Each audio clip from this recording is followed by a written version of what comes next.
Hello again, everybody, and welcome to another edition of the Inside Lowell Daily Pulse, the Tuesday, January 28th edition of the Daily Pulse. I'm your host, Teddy Panos, coming to you from the WellPoint Studios here in beautiful, historic downtown Lowell. Our special guest today on the Daily Pulse is the state representative from the 16th Middlesex District, encompassing Lowell's Centerville and Pawtucketville neighborhoods, plus my part of Chelmsford, which is the only part that counts, right? Chelmsford Center. That's the whole town counts. A nice softball right out of the gate.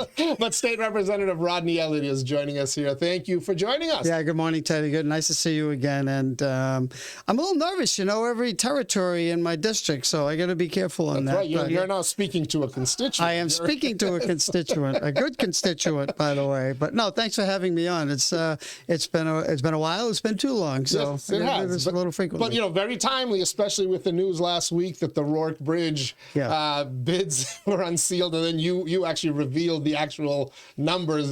We'd heard some rumblings. You put the numbers out there, and the fact that Skanska was the low bid. So I want to get to all of that. I just quickly want to thank our sponsors here of the Inside Lowell Daily Pulse.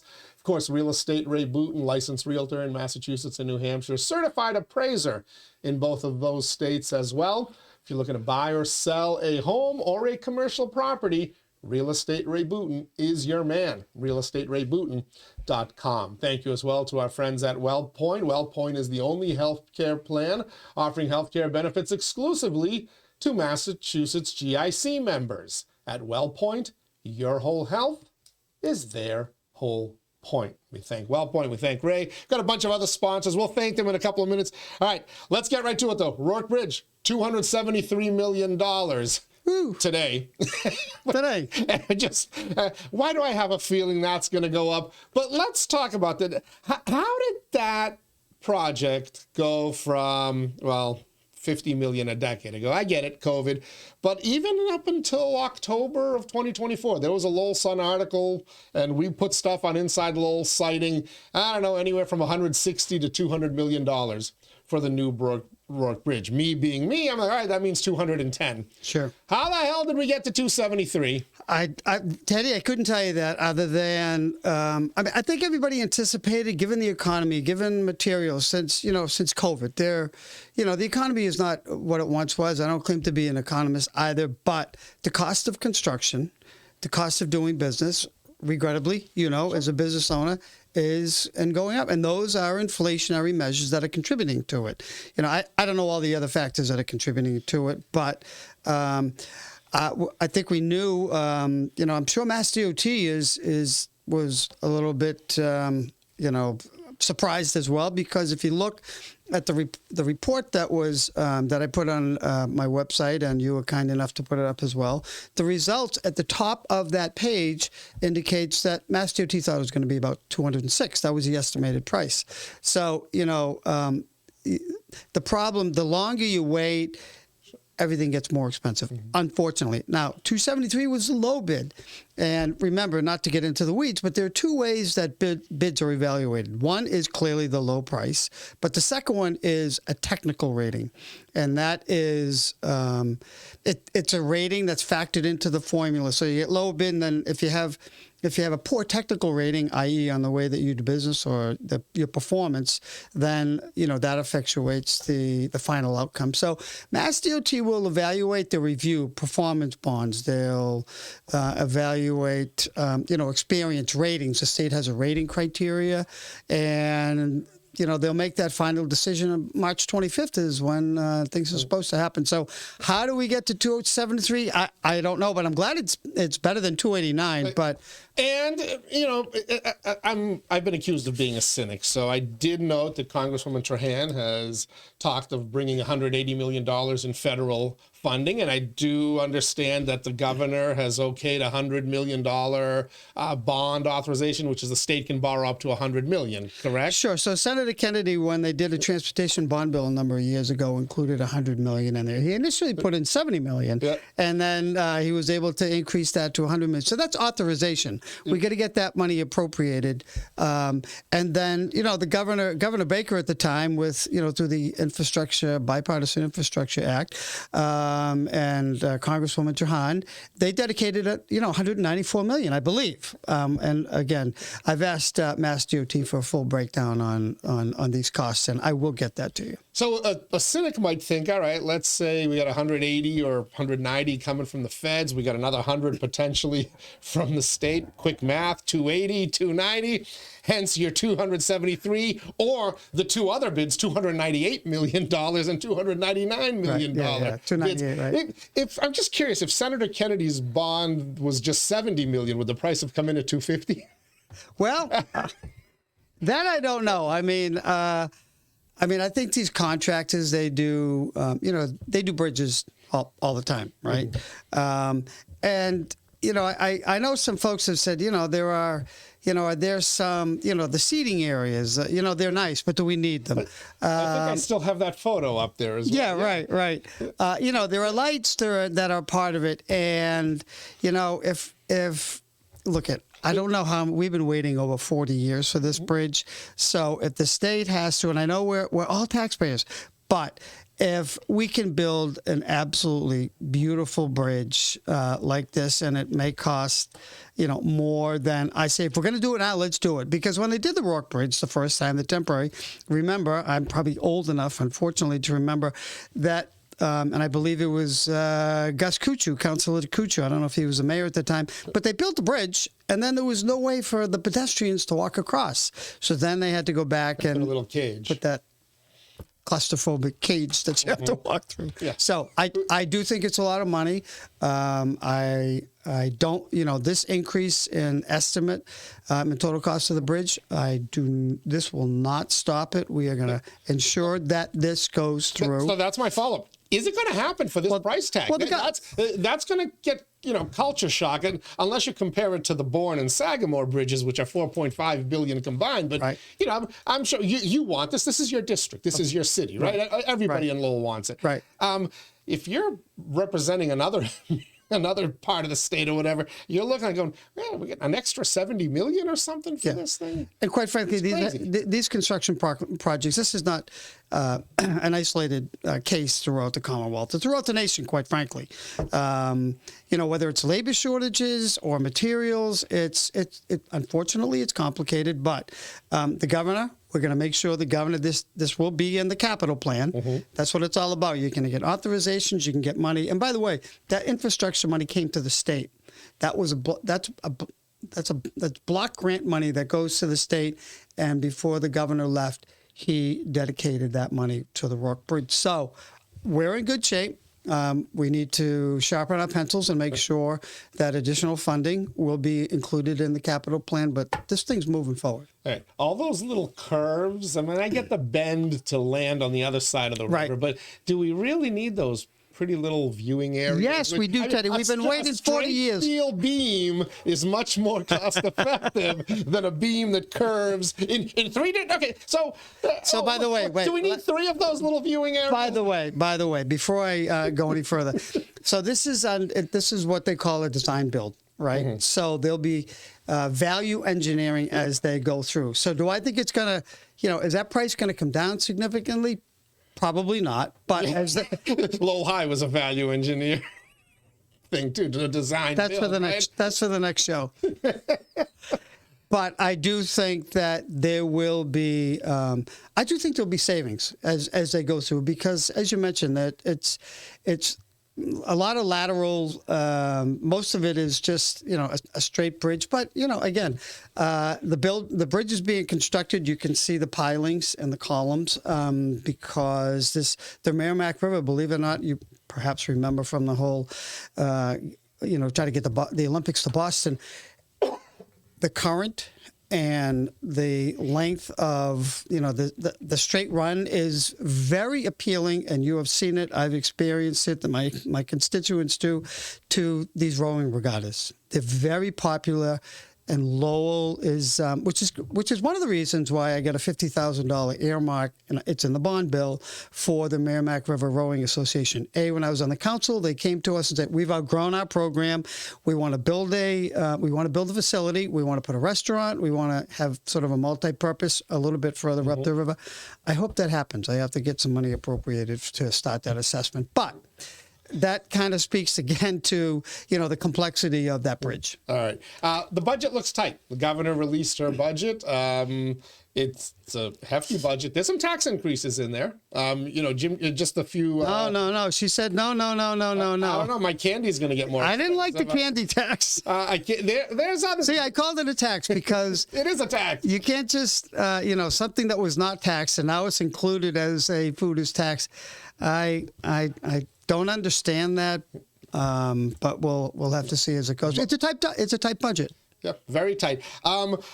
On top of that, you've got the feds are now saying there's a bill coming due, $2 billion for unemployment dollars that were improperly allocated during the COVID pandemic. Governor Charlie Baker gets the thank you for that one, but Governor Maura Healey and you guys in the legislature have to deal with that now. So you got to come up with a way to pay the state back $2 billion.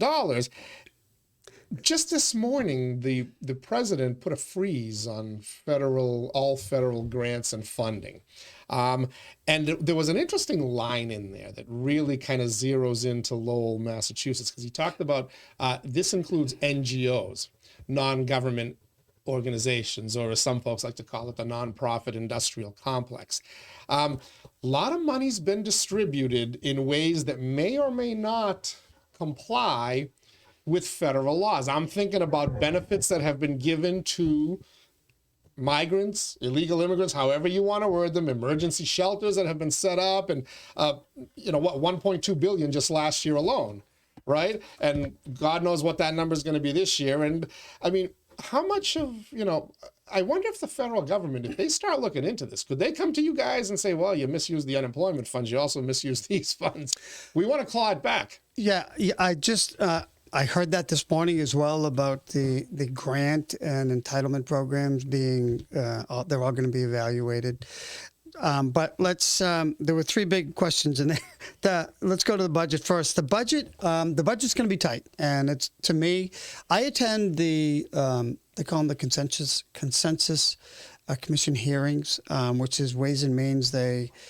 We have Department of Revenue Commissioner come in and Mass Taxpayers Foundation and Ways and Means. And to me, I know I get in the weeds and I like to understand the revenue aspect of it because most folks look at the expenditure side. So this budget relies heavily on the surtax, without a doubt, for education and continuing to fund some things that were in the budget, particularly transportation. A large portion of the surtax is going to the MBTA, which to me, it's important. We've got to get people riding those trains again, mass transit. We've got to make it affordable. And I think that goes a long way. The roadways are continuously be congested because, to me, maybe people are working at home, but they don't. The public transit has failed those that use it. And look I used it for 40 years. And the Lowell line was a good line. But the budget is going to be tight. We've kind of expired a lot of the reserve funds that we sort of, stockpiled from previous years. And in large part, and not completely, but it's for the emergency assistance. And we can't sustain that anymore. We're under the current practice, under the current operations. And in large part, that was funded. I mean, last year we funded it at a little over $500 million, and we end up spending, over $1 billion and then some. So that's significant. The governor tapped into those reserves. And the governor's tapped into the reserves, and we supported it without a doubt.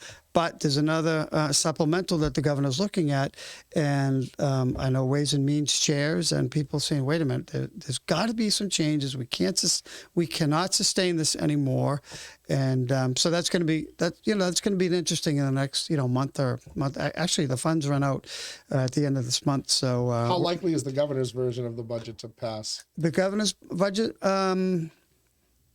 I think there'll be amendments, there'll be changes, there'll be, I don't know how to answer that. I think in large part, the basic structure will, but, it's looking at revenues and what's including that. I don't know about these taxes.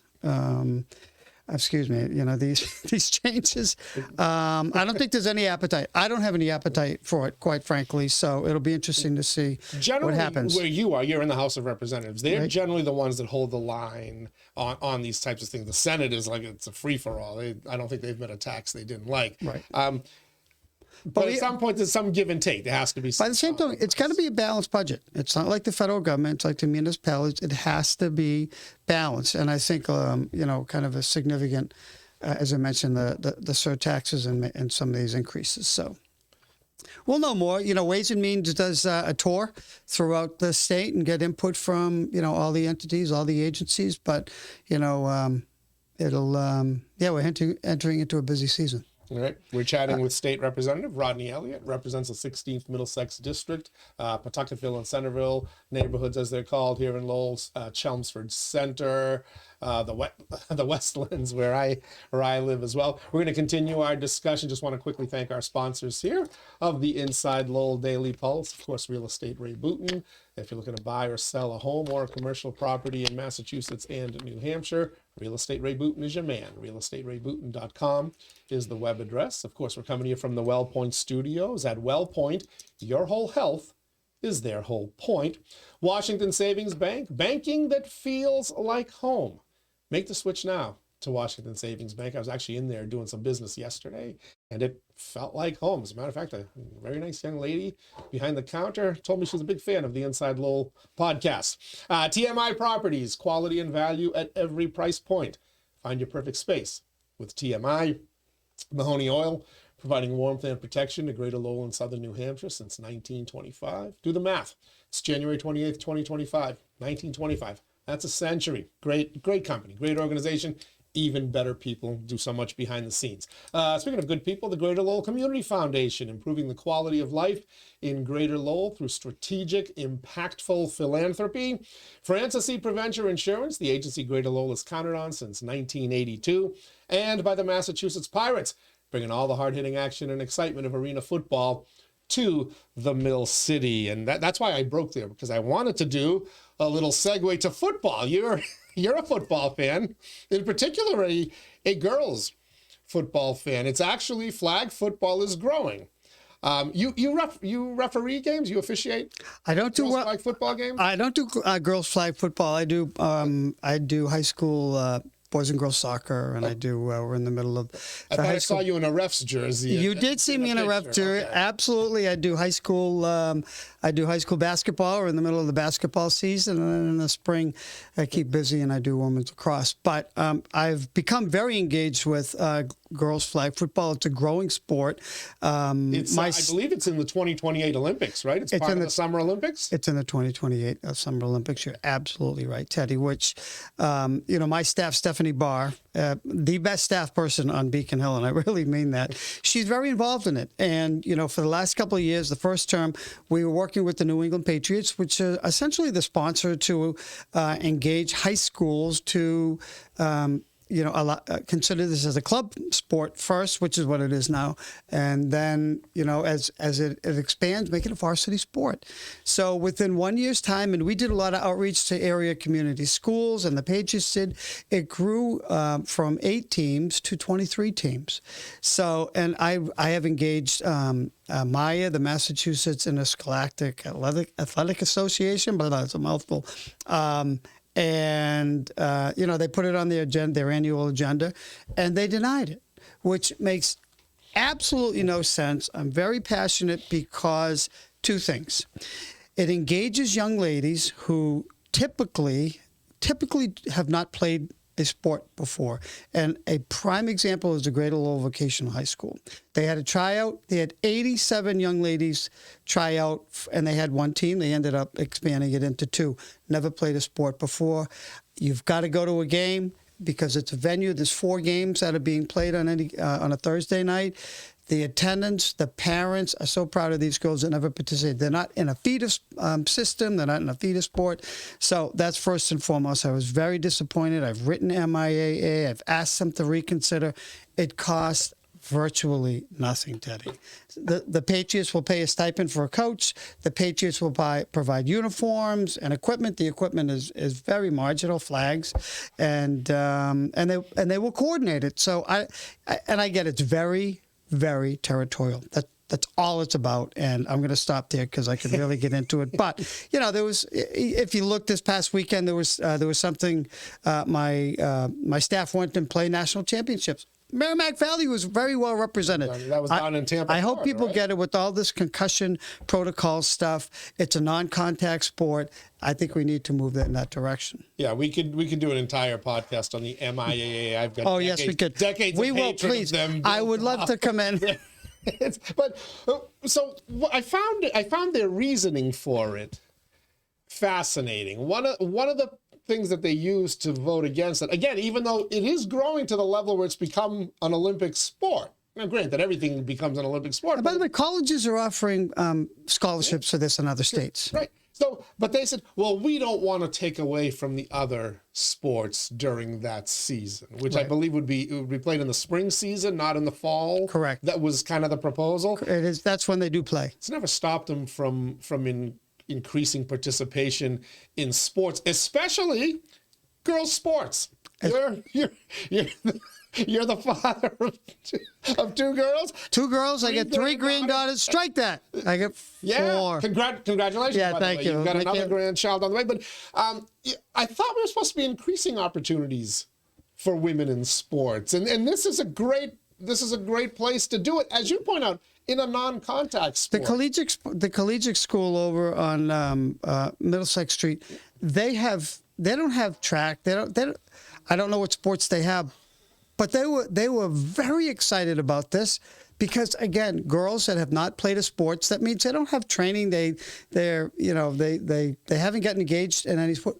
They were happy to jump in and put a team in here. So I don't understand that. It's protecting their little fiefdoms in there. And if you look at the vote, and I went through the votes on who voted for it and who voted against it, it's all the committees, and it's wrong. Why are male coaches voting against female sports? I don't like it. I think Maya is archaic. This is not the end for me when it comes to Maya. This is decades long. It's this, it's a place where decisions are made that affect across the Massachusetts. You can't even find information on this. I only happen to find the results because I went through their newsletter. So. And I mean, it's within the last couple of years they kind of sanctioned wrestling, girls wrestling. Right. As a sport, right? I mean, that became very big. Lowell High, 100%, arguably the best program in the state. I mean, same thing with rugby. They have rugby. I mean, I don't know a lot of rugby programs, but that's fine if they want to allow rugby. And if there are too many sports, then go to sports where kids are trying out. I'm frustrated, and we're going to continue to move forward because the Patriots are. They're behind, they're very, in large part, doing the yeoman's share, but we're going to keep pushing it. Robert Kraft apparently doesn't have any clout in the MIAA. Apparently not. We get him and Marty Meehan together on it. MBTA communities law. Sure. Lowell was always in compliance. Sure.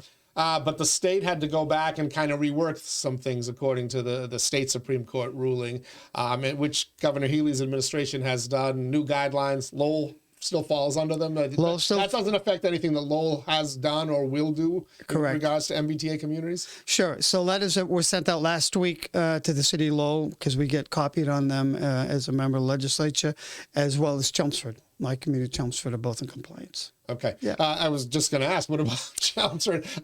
Let's talk a little bit about Chelmsford, because we're very Lowell-centric here, but we do cover Chelmsford. We have our Inside Chelmsford brand. They've got a town meeting, ADUs. Yes. What a familiar discussion. ADUs. How you tried to get an amendment on the state housing bill, and especially where it pertains to ADUs. Your thoughts on that? Did the governor go too far? Did the legislature go too far with doing it by right? Yeah, I personally think so. I understand let's say the theory behind, going by right, because many of these communities, I'll say, perhaps a lot of the communities that didn't adopt the MBTA, they just won't. It won't happen. Whether it's just like the Chapter 40B, where this, I don't know, is it 2 decades where Chapter 40B was passed, where communities had to have a certain percentage of their housing development projects affordable, and 15%, 10%, and Lowell has always been in compliance. Your gateway cities are in compliance, and some of the other communities.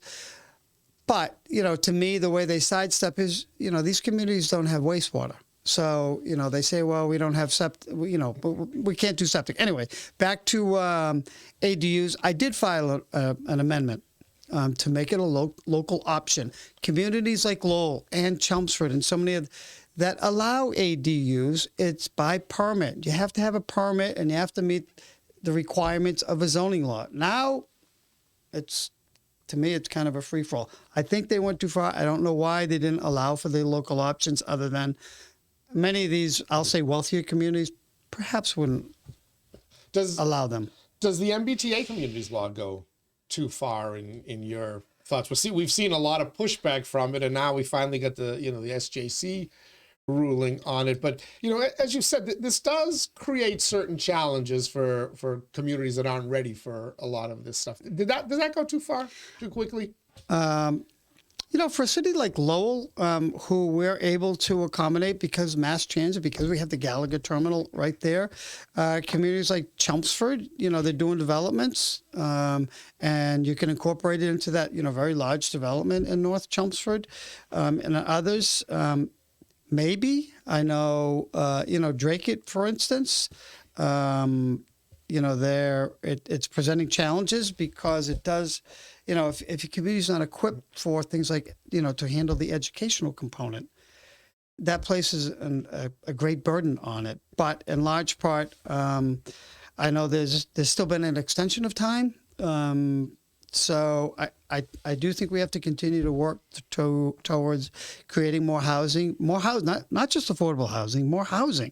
And the MBTA, that's the purpose of it. But, it can't stop there, I suppose. So did it go too far? On the one hand, yes. And on the other hand, perhaps not. It's becoming... That's not a good answer, but... Yeah. Well, it's unfortunate. It is the answer. There are some good elements, put it that way. But ultimately, I'll be fascinated to see. I still think there's some communities who are going to say, no, we're going to punish us. And the governor has talked about the punishment is, right, we're going to withhold some money that you would get, roads, whatever. One example was they talked about withholding fire safety grants, which timing was terrible on the part of the Healy administration. It was while the country was focused on Los Angeles and their fires. But, and it was at the same time that the administration was releasing grants. And by the way, Lowell was a beneficiary of $50,000. Yep. Chelmsford was a beneficiary of $25,000. Chelmsford actually did it with ARPA money. They changed out all their turnout gear to non-cancerous. So yeah, no, I understand your point. I mean, I fully see some of these communities saying, we're not going to comply. Fine us. We don't care. Take our grant money away.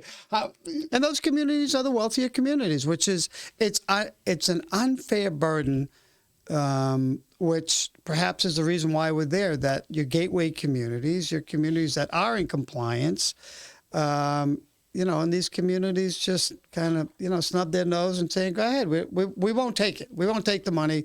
We don't have any housing authority, because I know that was one idea that was floated. We're going to hold housing authority money.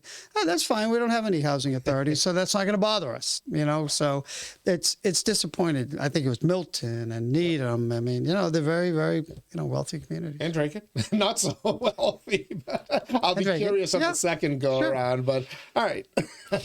Anything else going on in the town of Chelmsford? Any pieces of legislation that you are filing and hoping to get passed? Well, I put pet cemeteries in. There's a woman by the name of Mary Donovan. She's very passionate, and I happen to agree with her. Pets are very important to people, and so I filed a bill. It went to study last year to preserve pet cemeteries. And if you drive out is at Middlesex Road, Route 3A. There's a very, very large pet cemetery, and people pay perpetual care to maintain that cemetery for their pets. And there's hundreds, maybe thousands in there. But the case came to me vis-a-vis Mary Donovan because there was a pet cemetery in Kingsborough. And, you know, the next generation didn't want to maintain the pet cemetery, and they sold a piece off to a developer. They started digging, and they found remains from burials. That's wrong. You know, that, especially if there has been money paid for perpetual care for those, you know, for their pets. So that's just one example.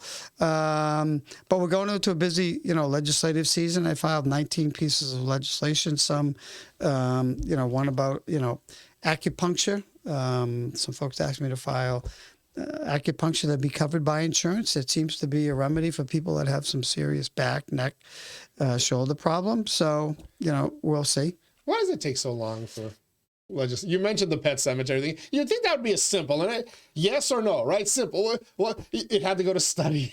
And I get it. You don't want unintended consequences. I get it. You filed it in 2024. It's 2020. Does it take a year to study a pet cemetery? I don't even know who's studying it, to be honest with you. They say it's going to further study.